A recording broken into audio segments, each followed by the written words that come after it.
안녕하셨습니까? 지난번에 이어서 열반경 다시 해드리겠습니다. 세존이시여 열애께서 만일 무상하다는 생각을 여였으면 지금의 열반에 들지 아니할 것이고 만일 여의지 못하였다면 어찌하여 무상하다는 생각을 닦으면 삼계의 탐애와 무명과 교만과 무상하다는 생각을 여의리라 말씀하시나이까. 세존이시여 마치 농사 짓는 사람이 가을에 땅을 깊이 갈면 여러 가지 풀을 제할 수 있듯이 무상하다는 생각도 그러하여 온갖 욕계의 탐애와 색계 무색계의 탐애와, 여기에서 우리가 욕계 탐애와 색계 무색계의 탐애가 어떻게 다른가 하는 부분입니다. 욕계 탐애라고 하는 것은 재색이죠.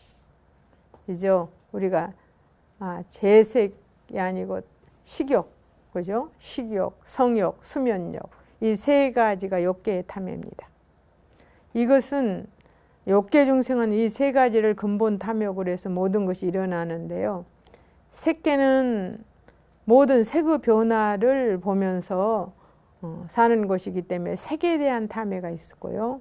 무색계는 공에 대한 탐애가 있습니다. 그래서 같은 탐애나 욕계의 탐애와 색계와 무색계의 탐애는 틀려서 욕계의 탐애는 탐욕 이렇게 말하고 무색계의 탐애는 유탐 이렇게 말합니다. 그게 틀리는데요. 그래 욕계의 탐애는 식, 성욕, 수면 이 세 가지가 바로 욕계의 탐애입니다. 삼계의 탐애와 무명과 교만과 무상하다는 생각을 여의리라 말씀하시나이까. 이렇게 하면서 색계 무색계의 탐애와 무명과 교만과 무상하다는 생각을 제할 수 있나이다. 세존이시여 마치 밭을 가는 데는 가을에 가는 것이 으뜸이고, 이런 부분들은 저희들은 그 농사를 짓지 않는 사람은 모르는 부분입니다. 그러나 가을에 아마 밭을 가는 것이 제일로 좋은가 봐요. 발자취 중에는 코끼리 발자취가 가장 크고 모든 생각 중에는 무상하다는 생각이 제일이 된다 그랬습니다. 중생이 무상을 느끼지 아니하면 어떻습니까? 끝없는 탐욕 속에서 헤맬 수밖에 없는 것이죠. 그런다고 해서 불교가 무상의 종교냐 하면 그건 아닙니다.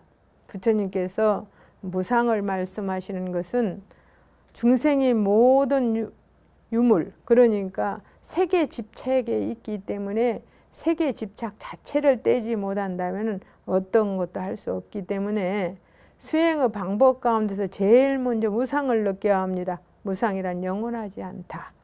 그럼 영원하지 않는 것은 우리의 본심은 영원한 겁니다. 인연법으로 생긴 것은 전부 무상합니다. 어떤 근본적인 씨앗과 그것에 보조되는 힘이 어떤 결과를 낳은 것은 전부가 무상한 거죠. 이 무상함 속에 살면서 우리는 이 육신으로부터 시작해서 생각, 또 부딪히는 모든 사물의 경계까지가 모두가 무상인 것입니다. 그러나 이 무상을 무상으로 받아들이지 않고 유상으로 받아들입니다. 항상 영원할 것이다 라는 생각으로 받아들이기 때문에 사람이 그렇지 않지 않습니까? 내가 내일 죽는다 하더라도 오늘까지는 탐욕을 부리는 것이 중생이고, 나이가 90을 먹었건 100살을 먹었건 존재를 하는 순간만은 내 것이라는 생각을 놓지 못합니다. 그러니까 내 것이라는 생각을 놓는 것이 바로 무상을 느끼지 못한다면 못 놓기 때문에 부처님께서는 중생에게는 무상하다는 생각이 제일이 된다 그랬어요. 만일에 불교를 무상의 종교라 이렇게 말하신다면 그건 잘못된 생각이고 잘못된 또 수행 방법이기도 하죠. 보통 불교를 허무주의적인 종교라 이렇게 말합니다. 불교는 절대로 허무주의적인 종교가 아닙니다. 왜 그러느냐 하면은 불교에서 말하는 것은 인연법으로 생긴 것은 무상하다고 했으나 실제의 상주 법신은 유상한 것입니다. 영원한 것이죠. 그래서 우리는 무상한 것에 집착하는 마음을 영원한 것으로 옮겨가는 것을 절차해서 무상을 느끼지 않으면 안 된다. 이렇게 생각하시면 돼요. 세존이시여 마치 어떤 제왕이 목숨이 다한 줄 알고 천하에 은사를 내려, 은사라는 것은 은혜로이 이제 뭐 죽을 사람 이런 사람들한테 모두 다 살려주는 이런 것이죠. 옥에 갇힌 죄수들을 모두 놓아주고 그 뒤에 목숨을 마치듯이 여래께서도 그와 같이 중생들을 제도하여 모든 무지와 세상에서 가장 불쌍한 것은 무지입니다. 사실 알지 못한다는 거죠. 무명의 속박에서 해탈케 한 뒤에 열반하실 것이온데 저희들이 아직 제도를 얻지 못했거늘 어찌하여 여래께서 저희들을 버리옵고 열반에 들려 하시나이까. 세존이시여 마치 귀신 들린 사람이 주문자라는 사람을 만나면 주문의 실력으로 말미암아 귀신을 떼어버릴 수 있듯이 열애도 그와 같아 모든 성문들에게 무명의 귀신을 떼어버리고 마반야와 해탈과 법신의 범위에 머물려게 하기를 열반 삼덕 앞에서 말했던 겁니다. 이자, 그것은 원이 3점에 들어있는 이자와 이자의 세 점과 같게 하시나이다. 세존이시여 마치 향기로운 코끼리가 사람에게 잡혔을 적에 비록 길잘들이는 사람이 있더라도 억누를 수 없고 필경에 굴레나 사슬을 끊고 제 뜻대로 달아나르시되 저희들은 쉬운 7가지 번뇌의 얽힘을 벗어나지 못했거늘 어찌하여 여래께서 저희를 버리시고 열반에 들려 하시나이까. 세존이시여 마치 어떤 사람이 학질에 들렸을 적에 좋은 의사를 만나면 학질을 뗄 수 있듯이 우리는 그와 같아서 모든 고통, 근심, 나쁜 열병이 들렸는데 이게 다 병입니다. 고통도, 근심도 병, 그죠? 이런 것들이 다 열병이거든요. 열병은 뭐냐? 안 되면은 열이 오르잖아요. 그러니까 열병입니다. 비록 열애를 만났으나 병이 낫지 못하고 이없는 편안과 즐거움을 얻지 못했거늘 어찌하여 여래께서 저희를 버리시고 열반을 들려 하시나이까. 세존이시여 마치 술 취한 사람이 자기도 알지 못하고 친척인지 남인지 어미인지 딸인지 누나인지 동생인지도 분간하지 못하면서 혼미하고 황당하게 음탕한 말을 함부로 짓거리고 방자하게 부정한 속에 누웠을 적에 어떤 의사가 좋은 약을 주어 먹고 토하고 본 정신이 돌아와서 지난 일을 생각하고 부끄럽게 후회하나니 술이란 물건이 본래 좋지 못하여 여러 가지 나쁜 짓의 근본이므로 만일 영원히 끊을 수 있다면 모든 죄악을 멀리 여길 수 있으리다. 이런 부분은 우리가 윤회를 하는 가운데에서 금생의 부모가 되고 자식이 되고 형제가 되고 이웃이 되는 것은 과거에 인연이 없었던 사람과는 절대 될 수가 없습니다. 인연이 있었던 사람이라야 가까이 또 태어날 수 있는 거예요. 그렇기 때문에 과거에 그 사람이 나에게 누이였는지 동생이었는지 알 수 없지 않습니까? 네, 이런 거와 똑같이 우리가 수없는 생을 윤회하면서 어떤 사람이 내 부모 아니었을 수 있겠느냐. 그래 부처님께서도 부모 은중경에 보면은 그런 말씀 하시지 않습니까? 길을 가다가 뼈무더기가 있는 것을 보고 부처님이 오체 투지라고 절을 하시니까 아란 존자가 부처님은 3계의 대도사이신데 왜 그 보잘것없는 뼈무더기에 절을 하십니까? 이렇게 하니까 부처님께서 그러셨습니다. 수억 급을 살아오면서 내가 세상에 날 때마다 부모를 의지해 이 세상에 나왔을 텐데 그 수많은 부모가 이 세상에 있는 어느 중생이 내 부모 아니었다고 말할 수 있겠는가? 여기에 이렇게 버려져 있는 뼈 무더기도 과거 전생에 내 부모였을지도 몰라서 나는 절을 하노라. 이렇게 부처님께서 말씀하셨습니다.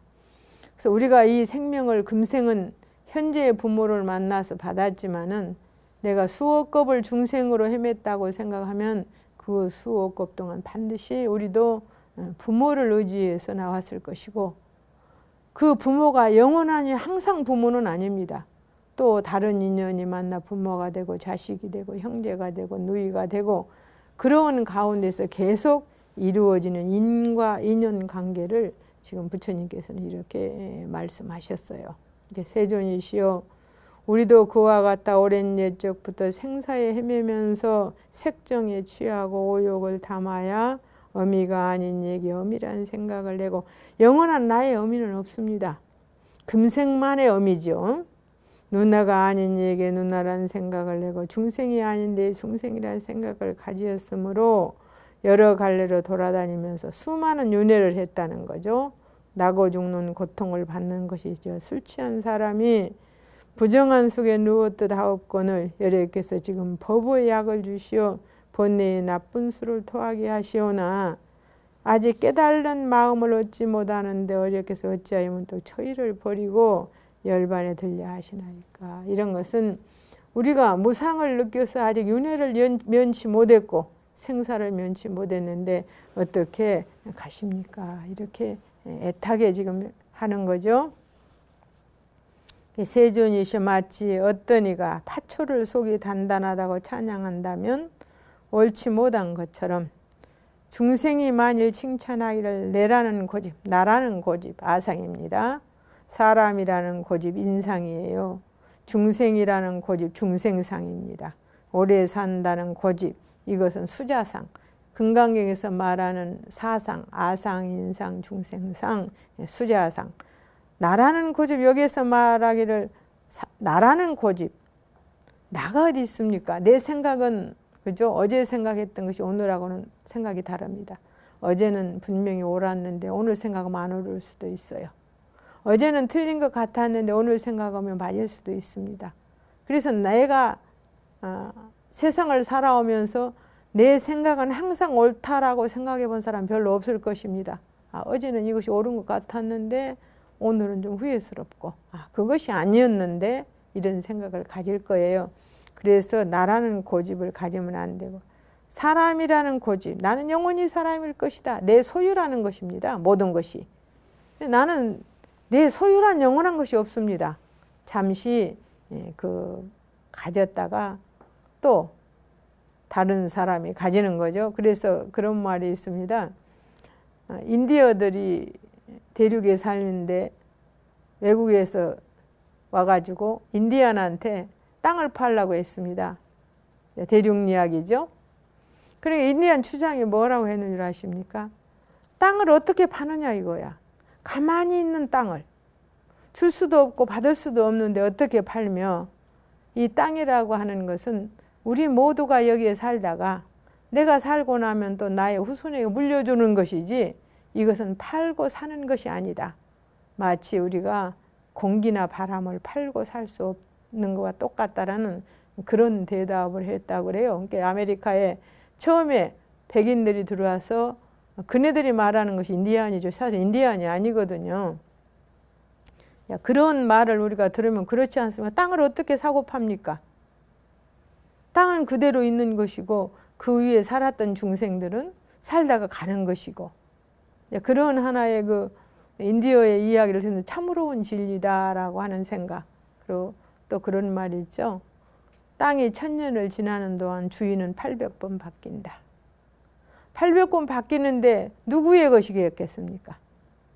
앞으로 또 많은 사람들이 주인이었다가 또 흘러가고 나면 또 다른 사람이 주인이 되는, 이런 것이 바로 어떻게 보면 본인의 자체는 무상인 것이고 땅의 자체는 유상인 것입니다. 그래서 이런 사상을 우리가 가지면 안 된다는 거죠. 양육하는 것, 아름말이라는 것은 자기 마음대로 분별하는 것입니다. 소견, 짓느니 받느니가 진실하다고 하는 것도 옳지 못하거늘 저희들은 이와 같이 내가 없다는 생각을 당나이다. 무아상이죠. 세존이시여 마치 그런 찌꺼기는 다시 소용이 없는 것처럼 이 몸도 그와 같아서 나도 없고 주제도 없나이다.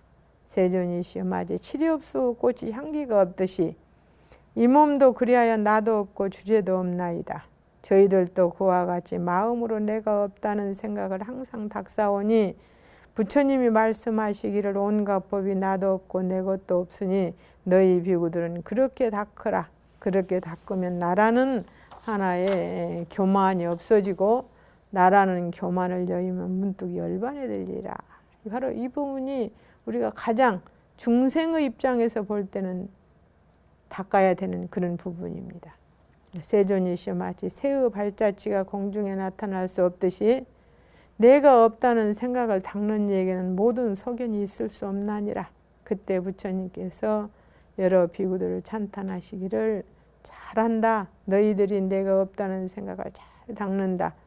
모든 비구들은 부처님께 이렇게 여쭈었습니다. 세존이시여, 저희들은 내가 없다는 생각을 닦을 뿐 아니었고 그 밖에 다른 생각도 닦는데 괴롭다는 생각, 무상하다는 생각 따위입니다. 우리가 괴롭다라는데 참 묘한 게 있습니다. 우리가 괴롭게 행한 뒤에는 반드시 뭐가 남습니다. 근데 즐겁게 행한 뒤에는 남질 않습니다. 여러분들이 괴롭게 공부를 하면 지식이 남죠. 하루 즐겁게 놀고 나면 아무것도 남은 게 없습니다. 너무나 공평한 거예요. 괴로움 뒤에는 반드시 즐거움이 있지만 즐거움 뒤에는 반드시 괴로움이 있다라는 거죠. 세존이시여, 마치 사람이 술 취하면 마음이 현란하여 산이나 강, 성과 궁전, 해, 달, 별 따위를 볼 적에 그것들이 모두 빙빙 돌듯 하나이다. 세존이시여, 만일 괴로운 생각, 무상한 생각, 내가 없다는 생각 따위를 닦지 않는 이런 사람은 거루가 아니라 할 수 없나니 성자라, 이런 이죠. 거룩할 수가 없나니 항상 방이라여 게으른다 말이죠. 생사에 헤매는 탓입니다. 세존이시여, 그러함으로 저희들은 이런 생각을 잘 닦나이다. 그때 부처님은 모든 비구들에게 말씀하시기를 자세히 들을지어다. 너희가 말한 술 취한 사람의 비유는 글만 알고 이치를 모르는 것이다. 이치는 어떠한가? 그 취한 사람이 해와 달 따위를 볼 적에 돌지 않는 것을 도는 줄로 생각하는 것이니 바로 윤회죠. 중생도 그러하여 모든 본내와 무명에 가리워져서 뒤바뀐 마음을 낼 적에 나에게 대하여 내가 없다 생각하고 항상하는 것을 무상하다 생각하고 깨끗한 것을 부정하다고 생각하고, 이 부분은 이승에게 하는 말입니다. 우리와 같은 중생에게 하는 말이 아니라 제가 상락 아정의 망유를 가진 중생과 고공무상 무아의 지지를 진공을 체득한 이승의 경지와 다시 상락 아정을 다시 되찾는 묘유의 부처님 경지를 말씀드렸습니다. 그럼 여기에서는 이승의 경지, 고공무상 무아, 모든 것은 고다, 아가 없다, 무상하다, 공하다 하는 이런 이치를 내는 것은 이건 이승을 지금 이야기하고 있어요. 무상하다 생각하고 깨끗한 것을 부정하다 생각하고 즐거운 것을 괴롭다 생각하는 것이니 번뇌에 가리웠으므로 그러한 생각을 내거니와 마치 술 취한 사람이 돌지 않는 것을 돈다고 생각하는 것과 같다. 나라는 것은 곧 부처라는 뜻이고 여기는 진짜 부처님이 가지신 상락아정. 이 부분은요, 항상하다는 것은 법신이란 뜻이고 즐겁다는 것은 열반이란 뜻이고 깨끗하다는 것은 법이란 뜻이니라. 너희 비구들은 어찌하여 내란 생각이 있으면 교만하고 잘난 체하여 생사에 헤맨다고 하느냐. 너희들이 말하기를 우리도 무상하고 괴롭고 내가 없다는 생각들을 닦는다 하지만은 그 세 가지 닦는다는 것이 진실한 것이 아니니라 해서 너희들이 말하는 그 망유적인 영원하지 않는 것을 영원하다고 생각하는 그 자체는 진실하게 닦는 게 아니다. 내가 이제 썩 좋은 세 가지 법을 말할 것이다. 괴로운 것에 즐겁다는 생각을 내고 즐거운 것에 괴롭다는 생각을 내는 것이 뒤바뀐 법이고, 무상한 것에 항상하다는 생각을 내고 항상한 것에 무상하다고 생각을 내는 것도 뒤바뀐 셈이고, 그러니까 이 부처님의 상락 아정 가운데서 보면 이승의 생각이 잘못된 것이라는 거죠. 내가 없는 것에 내라는 생각을 내고 나에게 내가 없다는 생각을 내는 것도 뒤바뀐 법이고, 부정한 것에 깨끗하다는 생각을 내고 깨끗한 것에 부정하다는 생각을 내는 것도 뒤바뀐 법이니, 이렇게 네 가지 뒤바뀐 법이 있으므로 사람이 법을 옳게 닦을 줄 모르나니 너희 모든 비구들이 괴로운 법 속에서 즐겁다는 생각을 내고 무상한 속에서 항상한 생각을 내고, 이것은 이제 이승의 경지에서 재불의 상락 아정 쪽으로 가는 것입니다. 내가 없는 속에서 내라는 생각을 내고 부정한 속에서 깨끗하다는 생각을 내는 것이니라. 세간에도 항상하고 즐겁고 나이고 깨끗함이 있고 출세간에도 항상하고 즐겁고 나이고 깨끗함이 있거니와 세간법은 글자만 없고 뜻이 없는 것이요. 이 앞에서 말한 중생에게 있는 상나가정은 글자만 있는 것이지 그런 법은 없다라는 것이죠. 그러니까 망유 쪽인 중생의 상나가정이죠. 출세간 법은 이것은 부처님의 법인 출세간은 부처님의 법입니다. 법은 글자도 있고 뜻도 있는 것이니라. 부처님의 상나가정은 글자도 있고 뜻도 있다. 왜냐하면 세간법에는 4가지 뒤바뀜이 있으므로 뜻을 알지 못한다 하미니 무슨 까닭이냐. 생각이 뒤바뀌고 마음이 뒤바뀌고 소변이 뒤바뀜이 있는 탓이 이 생각이 뒤바뀐다고 하는 것은 우리가 그렇지 않습니까? 누구나 태어난 자는 죽습니다. 그러나 죽지 않는다고 생각해요. 죽지 않는다고 생각하기 때문에 우리가 80을 먹건 90을 먹건 탐욕은 절대로 쉬지 않습니다. 만약에 내가 앞으로 몇 살 먹어서 죽을 것이다 생각해도 절대로 탐욕은 쉬지 않습니다. 내가 앞으로 10년 살고 죽을 것이다 생각하는데도 왜 탐욕을 쉬지 못할까요? 10년 살고 죽을 것이다라는 것을 인정하지 않기 때문입니다. 바로 이게 잘못된 생각이죠. 세 가지가 뒤바뀐 연고로 세간 사람들은 즐거운 데서 괴로움을 보고 우리가 즐겁다고 생각하는 이게 바로 고의 덩어리거든요. 또 항상한 데서 무상을 보고 나에 대하여 내가 없음을 보고 깨끗한 데서 부정함을 보는 것이므로 뒤바뀌었다 이름하고 뒤바뀐 연고로 세간 사람은 글자만 알고 이치를 알지 못한다 하매니라. 이런 것은 글자만 있지 뜻은 없는 것이고요. 무엇을 이치라 하느냐. 내가 없는 것은 생사요. 나라는 것은 열애며 무상. 이거는 무상하다는 것은 성문과 영각이고 항상한 것은 열애의 법신이고 괴로운 것은 모든 외도들이고 즐거운 것은 열반이고 부정한 것은 하염 있는 법이고 깨끗한 것은 부처님과 보살의 가지는 바른 법이니라 해서 부처님의 상나가정만이 참으로 온 진리임을 여기서 말씀하시는 거죠. 이것은 뒤바뀌지 아니한 것이니 뒤바뀌지 아니하였으므로 글자도 알고 있지도 않다미니라. 만일 4가지 뒤바뀜을 멀리 여의려거든 마땅히 이와 같은 항상하고 즐겁고 나이고 깨끗함을 알아야 한다. 이때 모든 비구들이 부처님께 말씀하시기를 세존이시여 부처님 말씀과 같이 4가지 뒤바뀜을 벗어나니는 항상하고 즐겁고 나이고 깨끗함을 분명히 알 수 있다 하면 상나가정을 열반사덕인 상나가정을 알다면 열애는 지금 4가지 뒤바뀜이 없사오니 이미 상상하고 즐겁고 나이고 깨끗함을 알았을 것입니다.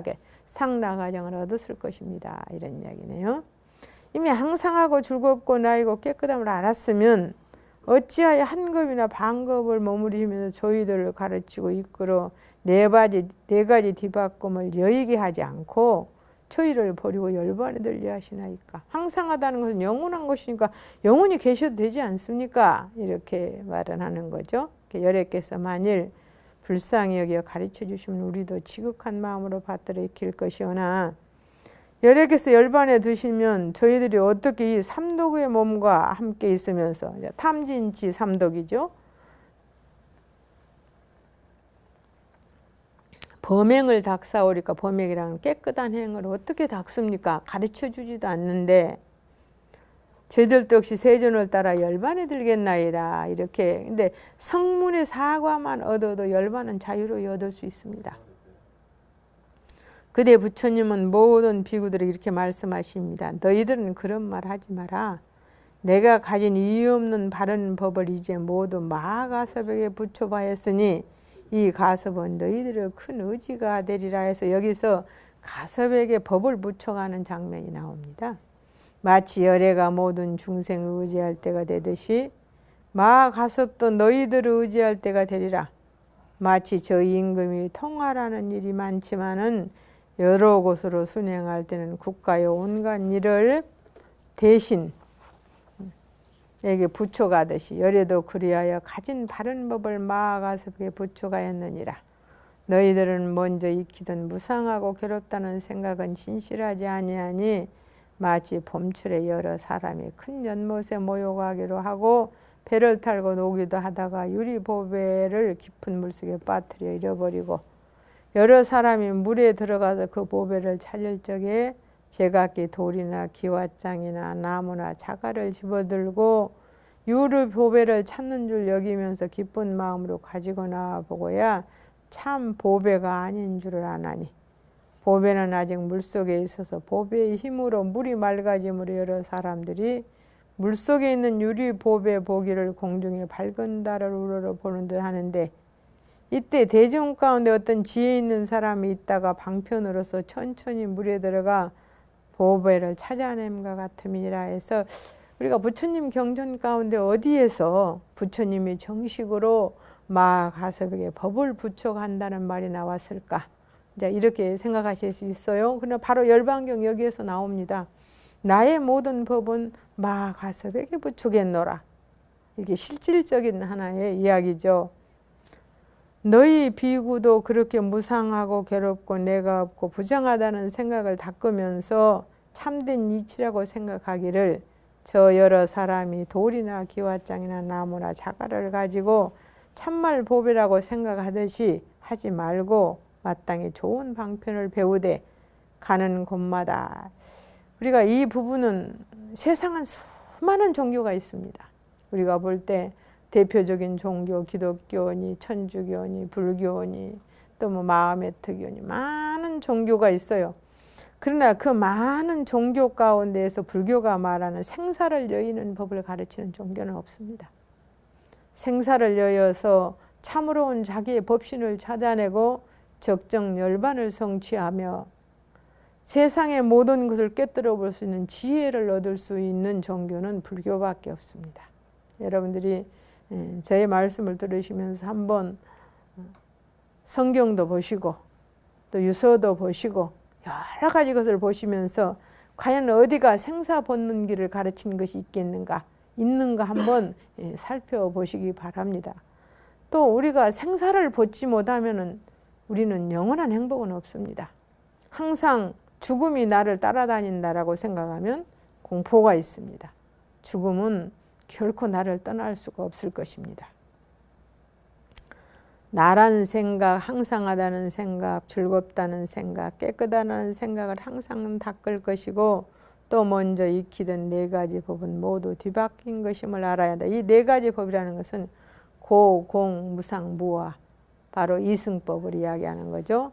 진실한 생각을 다듬기를 하거든 저 지혜 있는 사람이 보배를 집어내시듯이 나이고 항상하고 즐겁고 깨끗하다는 생각을 닦아라 해서 고공무사 공 자체도 모르고 무상이라는 자체도 모르는 중생은 이 고공무사 사법을 닦아야 하고 고공무상 사법은 진실한 법을 아니니 그 법을 닦은 뒤에는 상라가정의 열반사덕을 꼭 닦아야 된다는 것을 강조하시는 부분이죠. 그때 모든 비구들은 부처님께 여쭙기를 세존이시여 부처님께서 먼저 말씀하시되 모든 법은 나랄 것이 없는 줄을 너희들이 닦을지니 이것을 닦으면 나라는 생각을 여의게 되고 나라는 생각을 여의면 교만을 여의고 교만을 여의면 열반에 든다고 하셨는 바 이치는 무엇이오이까?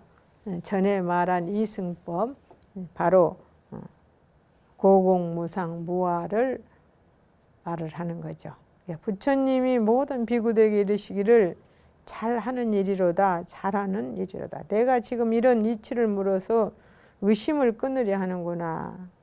마치 어떤 임금이 어리석어 지혜가 없었고 또 어떤 의사도 성품이 미련했는데 임금은 그것을 분별하지 못하고 녹을 후하게 주면서 모든 병을 다스리게 하였더니 그 의사는 한 가지 우유약만 쓰면서 병이 생긴 원인을 알지 못하고 우유약을 쓰면서도 풍으로 생긴 병인지 냉기나 열기로 생긴 병인지도 알지 못하고 무슨 병이든지 우유약만을 먹게 하건만은 임금은 그 의사가 우유 좋고 나쁜 것을 분별할 줄 모르는 것도 알지 못했더라. 이것은 어떤 것이 방편인지 어떤 것이 진리인지를 모르는 것에 비유한 것입니다.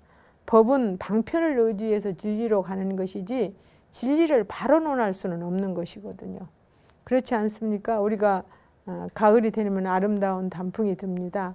너무 아름다운 단풍을 보고 마음으로 간직하고 가서 누구에겐가 그 아름다운 단풍을 말해준다 하더라도 그 사람은 절대 아름다운 단풍을 알지 못합니다. 어렴풋이 알 뿐이죠. 또 봄에 아름다운 꽃이 피었을 때 그 아름다운 꽃이 얼마나 아름다운가를 이야기해줘도 그 사람은 절대로 모릅니다. 그 아름다운 꽃을 진실로 자기 눈으로 보기 전에는. 이것이 바로 우리가 스스로 알고 체득해야 되는 법인데, 한 법으로, 부처님께서 한 법으로 중생을 제도할 수는 없습니다. 그렇기 때문에 84,000 법문이 필요하고, 한마디로 중생을 제도할 수 있었다면 뭐하러 45년간 맨발로 인도를 7바퀴 반을 돌았겠습니까? 그것은 한말로 제도할 수 없고 중생의 근기가 모두 다르기 때문에 그 중생들에 맞는 법을 설하기 위해서 45년간이 필요했던 것입니다. 그와 같은데 어떤 한 법으로 중생을 제도하는 법은 절대로 없는 것이, 마치 방편설인지 진실인지 모르는 것이 우유 하나를 갖고 병을 다스리는 의사와 같은데 비유를 했죠. 그런데 한 명의가 있어 8가지 의술을 통달하여 가지각색 병을 분명하게 치료하면서 여러 가지 방문과 약을 잘 아는데 먼 나라로부터 오게 되었더라. 이때 그전 의사는 이 손님에게 물으려고는 하지도 않고 제가 잘났는지 없이는 여기는 마음만 내었으나, 그 명의는 일부러 그전 의사에게 청하여 스승이 되어 달라 하면서 의술과 방문의 비법을 묻고 말하기를, 나는 지금 당신을 선생으로 섬기려 하오니 나에게 잘 가르쳐 주소서, 이렇게 말을 합니다. 이거는 바로 뭐냐, 나는 모르는 것을 저 사람이 알고 있다면은 그 사람한테 배우고, 또 내가 너무나 잘 안다 하더라도 모르는 사람을 그냥 내치지 않는 것입니다. 그 사람을 좋은 방법으로 가르치는 것이죠.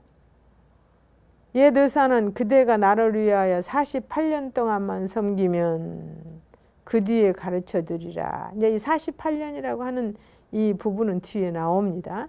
그 명의는 그러하오리다 나의 능력을 다하여 심부름하려 합니다 했다. 그런 뒤에 예전 의사는 손님 의사를 데리고 임금께 가서 보였다. 그때 손님 의사는 임금에게 여러 가지 의술과 방문을 말하고 다른 기술로 설명하며, 대왕은 잘 살피십시오. 이 병은 이러하게 나라를 다스리는 것이고 이 저법은 저러하게 병을 다스리는 것이라고 했더라. 그죠? 중생의 근기에 따라서 다 다릅니다. 그때 임금이 그 말을 듣고 비로소 예전 의사가 미련하여 지혜가 없는 줄을 알고 곧 국경 밖으로 쫓아내버렸다. 그런데 손님 의사를 갑절이나 더 공경하였더니, 손님 의사는 생각하기를 이때야말로 임금을 잘 지도할 시기라고 이렇게 말했더라. 대왕이시여, 참으로 나를 사랑하신다면 한 가지 소원을 청하나이다. 임금은 대답하기를, 내 오른 팔로부터 뭐 어떤 부분이라도 경이 요구하는 대로 주노라. 손님 의사는 다시 여쭙기를, 대왕께서는 모든 어떤 부분이라도 주신다 허락하시지만 저는 구하는 일이 많지 아니하고 원하는 바는 대왕께서 나라 안에 명령을 내려서 이제부터는 예전 의사가 쓰던 우유약을 먹지 말도록 하십시오.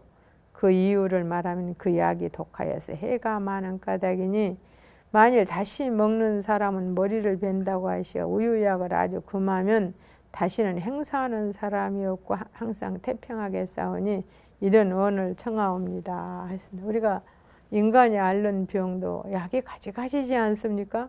무조건 배 아프다고 해서 하나만 소화제만 먹는다면 그건 안 되는 일이죠. 소화제를 먹어야 할 병도 있고 마이싱을 먹어야 될 병도 수없이 많은, 진리의 법도 그렇습니다. 한 법을 가지고 중생을 제도한다는 것은 절대로 있을 수 없는 일이죠. 그것은 분명히 방편을 쓰는 그런 것입니다. 그래서 임금은 경의 소원은 대단한 것도 아니라 하면서 곧 나라 안에 조칙을 내려 무릎 병자는 누구든지 우유약 먹는 것을 허락하지 아니하노라. 만일 다시 우유약을 쓰는 자는 머리를 베리라 했다. 그때 손님 의사는 맵고 쓰고 짜고 시고 여러 가지 재료로 약을 지어 모든 병을 다스리니 모든 병은 낫지 않는 것이 없었다. 중생도 그러죠. 탐욕이 많은 자에는 보시를 권하고 성질을 잘 내는 자에는 인욕을 권하고, 이렇게 수없이 많은 병에 따라 약이 다 다르죠. 그러나 그것이 병이라는 것은 똑같습니다.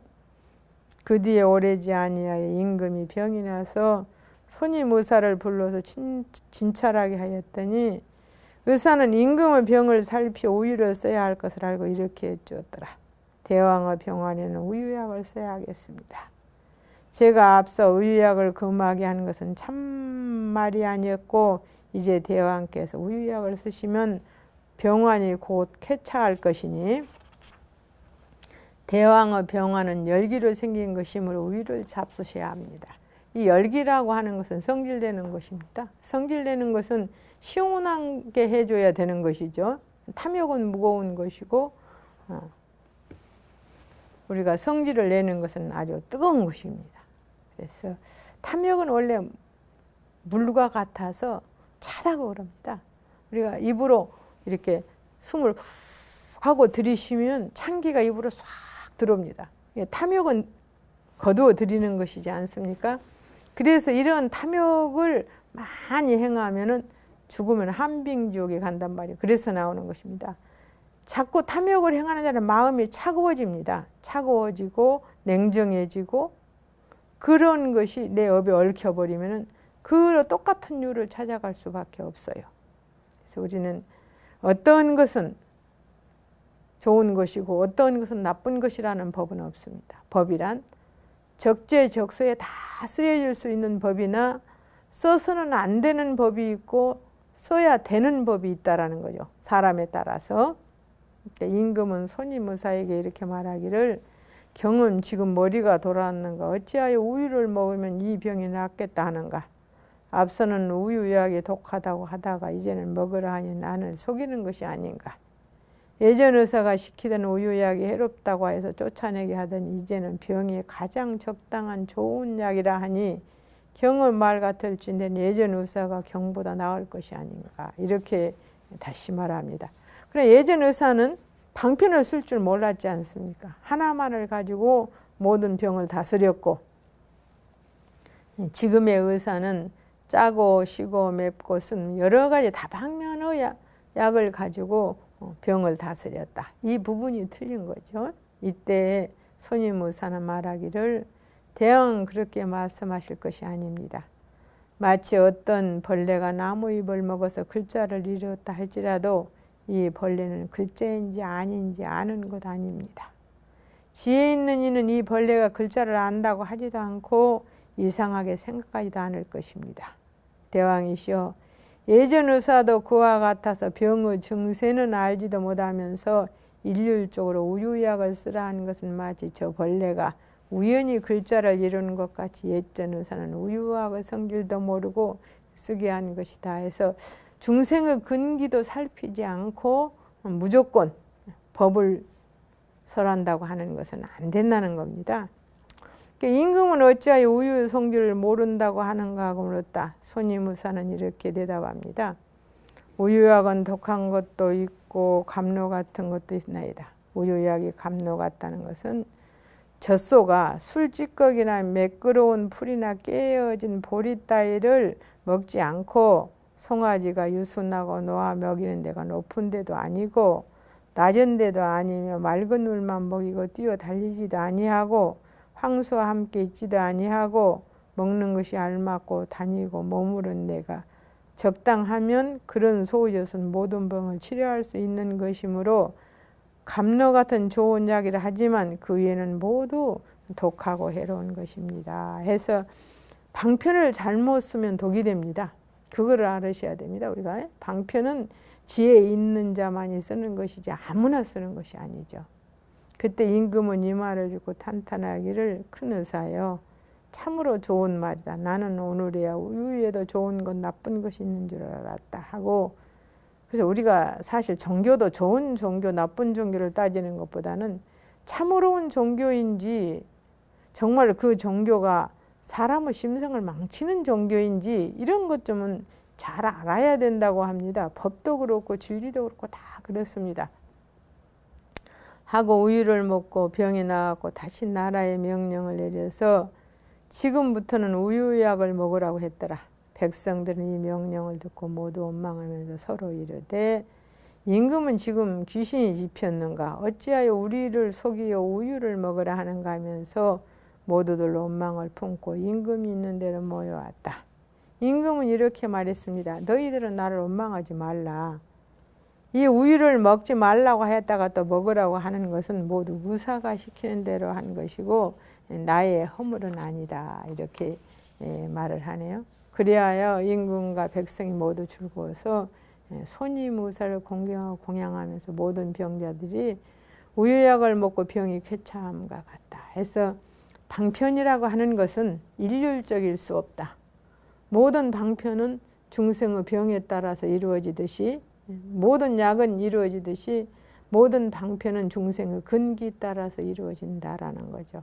그러니까 너희 비구들이여 열애 응공 정변지 명행족 선서 세간의 무상사 조장부 천인사 불세존 열애 시포입니다. 그와 같아 훌륭한 의사로서 세간에 나서 모든 외도인 나쁜 의사를 항복하는 것이고 나쁜 의사라는 것은 외도를 말하는 것입니다. 외도라고 하는 것은 불교인이 아니고서는 다 외도라 하는 그런 뜻이 아니고 진리가 아니면서 진리인 것처럼 해서 사람들을 의도하는 의심 내게 해서 나쁜 곳으로 인도하는 이런 사람들을 전부 외도라고 합니다. 훌륭한 의사 세간에 모든 외도인 나쁜 의사를 항복받는 것이고 사부 대중에게 말하기를 나는 유명한 의사인지라. 부처님은 의왕이라 그럽니다. 마음을 치료하는 의왕. 외도들은 굴복시키기 위하여 나라는 고집도 없고 사람이라는 고집, 중생이라는 고집, 오래 산다는 고집도 없고 양육과 직연과 짓느니 받느니가 모두 없다고 하였느니라. 이 바로 무상법은 그때 당시에 인도에서 바라문교들 사이에서 일어났던 일종의 종교이기도 합니다. 비구들이요 외도들이 나라고 말하는 것은 벌레가 나무 잎을 먹어 글자를 잃은 것 같느니라. 그래서 열애가 불법에는 내가 없다고 말하였으니 중생을 조복하기 위한 것이며 이 나가 없다고 하는 것은 이승법이지 않습니까? 그래서 부처님께서 이승법을 방편법을 진리의 법인 것처럼 말을 했다라는 거죠. 그러나 상락아정의 국집에 있는 중생에게는 바로 이것이 진리입니다. 이승을 체득한 사람에게는 진리가 아니라도 상락아정이라고 생각해서 아예 국집에 있는 중생은 이보다 더 큰 진리는 없습니다. 그래서 열애가 불법에는 내가 없다고 말하였으니 중생을 조복하기 위한 것이고 시기를 아는 까닭이다. 그래서 나랄 것이 없다고 하다가 인연이 있어 또 내가 있다고 하였으니 그죠? 이 중생이 고공무상 무아의 이치를 이제 체득해서 이승의 법을 체득했다면 이제는 그 방편을 버리고 진실의 참말을 찾아야 되는 것이죠.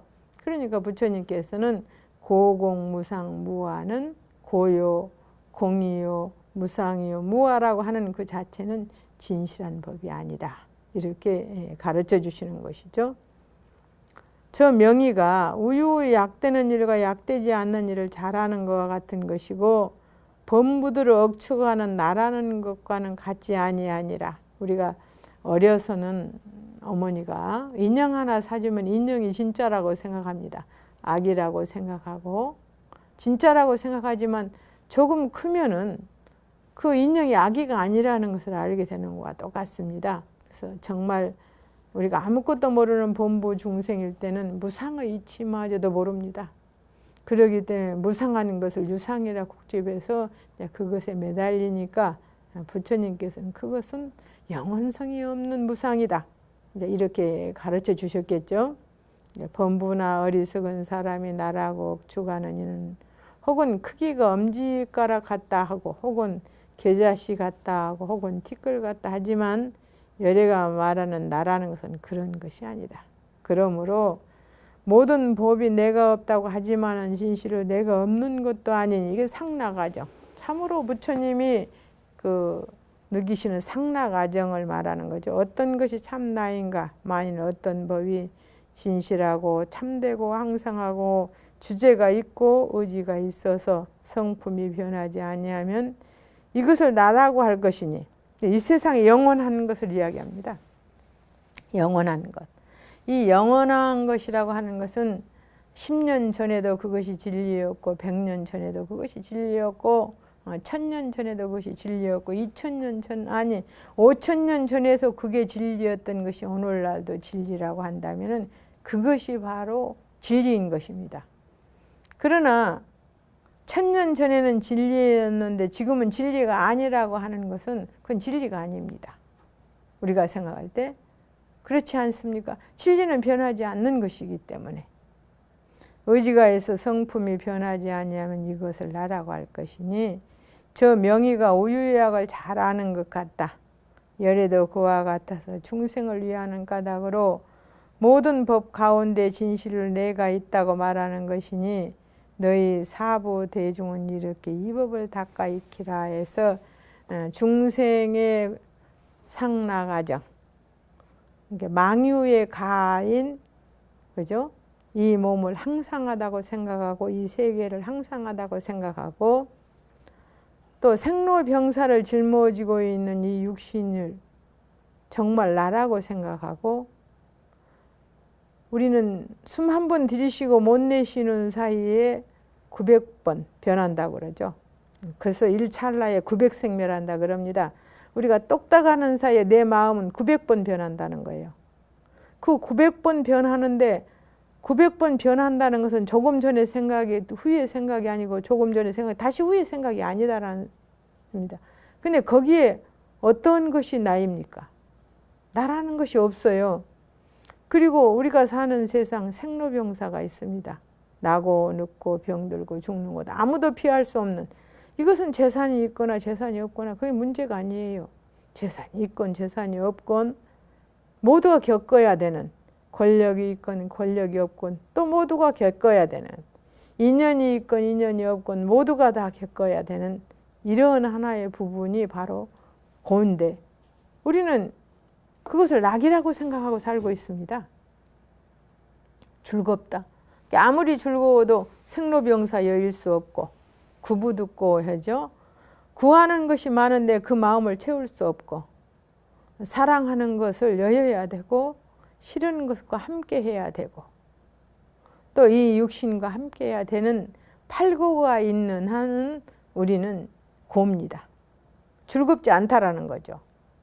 그리고 그것만이면 고고입니다. 고고라고 하는 것은 삼고 가운데 하나인데 고가 두 개 붙습니다. 이 몸이 태어났다는 것도 고인데 고에 춥고 덥고 배고프고 이런 모든 것이 겹치는 것이 한 번 고가 숙명적으로 오고 있어요. 이것을 고 두 개의 고라고 그래요. 그래서 고고라고 그러죠. 그 다음에는 괴고입니다. 반드시 존재했던 것은 사라진다는 것. 이게 얼마나 괴로운 것입니까?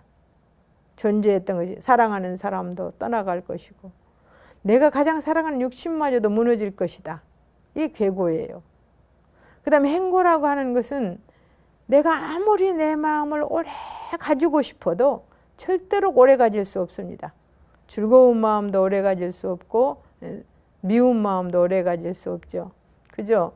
정말 보기 싫던 사람이 정말 싫은 사람이 어느 날 정말 마음이 시리게 보고 싶을 때도 있습니다. 그렇게 마음은 아주 요상한 거예요. 그렇게 좋은 것들이 어느 날 다 싫어질 때가 있습니다. 이렇게 모든 것은 다 지나가고 있어요. 그게 바로 행고예요. 이 지나가고 있는 행고 속에서 살아야 되는 것이 중생입니다. 그러면 고고와 계고와 행고의 세 가지의 고 속에서 우리가 사는데 무엇이 즐겁겠습니까? 그리고 그 속에서 나라는 생각이 어디에 머물러 있습니까? 내 주제의 의식은 머물러 있지를 않기 때문에 진리가 아닙니다. 좋은 것도 나쁜 것도 머물러 있지 않기 때문에 진리가 아닌 것이고 이 육신이야말로 하루만 안 씻어도 냄새나는 거 아닙니까?